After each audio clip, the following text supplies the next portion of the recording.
Uber promises an urgent investigation into sexual harassment claims made in a former employee's blog post. A female software engineer for the ride-sharing service says her complaints were repeatedly mismanaged or ignored by the company. She wrote that her manager sent a string of messages. He said he was, quote, trying to stay out of trouble at work, but he couldn't help getting in trouble because he was looking for women to have sex with.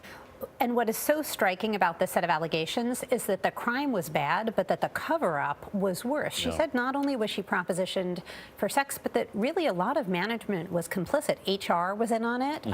She was told that she essentially was going to be ignored, that she would suffer job consequences herself.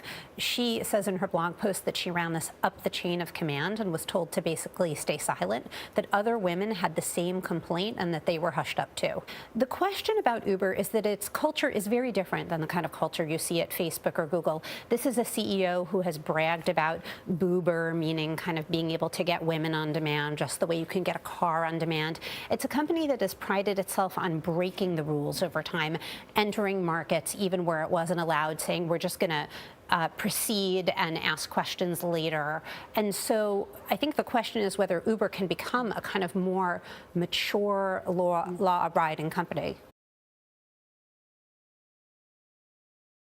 Uber's corporate culture has been in the news lately ever since Susan Fowler, a former engineer, wrote a pretty scathing blog post about her experience at the company.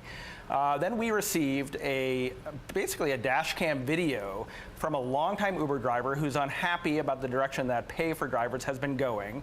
He sent that to us, and have a listen. So in this conversation, which takes place on Super Bowl Sunday, Travis is actually talking to some friends about the culture at Uber and how the company is doing. Have a listen.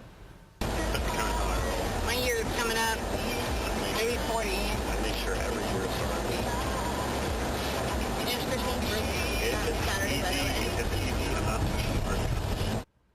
It seemed to me that Travis's personality is really kind of central to all these questions. This is a company that has changed how cities work, and he's not only talking about the culture of Uber, but really kind of showing a little bit of his pugnaciousness, right? His personality. So have a listen to this second clip where the driver challenges Travis Kalanick about the issues around driver pay, and he responds somewhat forcefully. Have a listen. You know what? What? Some people don't like to take responsibility for their They blame everything in their life on somebody else. email for town card? Good luck. What do you think this really reflects in terms of Uber's culture? Is there really a trickle-down effect? I mean, when you have a CEO that has said rather pugnacious things like that, what does that mean for the overall company? You know, this is why actually Uber has been successful, because Travis, he doesn't suffer fools. He has bowled over every regulatory and competitive challenge in his way.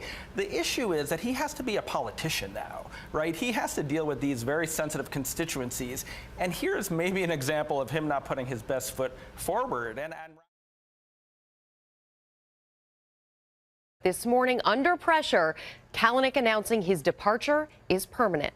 The embattled CEO releasing a statement overnight. I love Uber more than anything in the world, and at this difficult moment in my personal life, I have accepted the investor's request to step aside. This year, Uber's had a series of PR setbacks, from allegations of sexual harassment to the CEO berating a driver in the back of an Uber, to another email that came out that talked about a party-like culture. So this is not a good thing for the company. It's not good timing. It's not good optics. I must fundamentally change as a leader and grow up. This is the first time I've been willing to admit that I need leadership help, and I intend to get it. As an owner of 30% of Uber's shares, Kalanick will remain on its board of directors. You talk about the employees. What about them and the company now? That is the biggest concern here. 14,000 Uber employees, a million drivers around the world. The number one key here is a new leadership team for this company.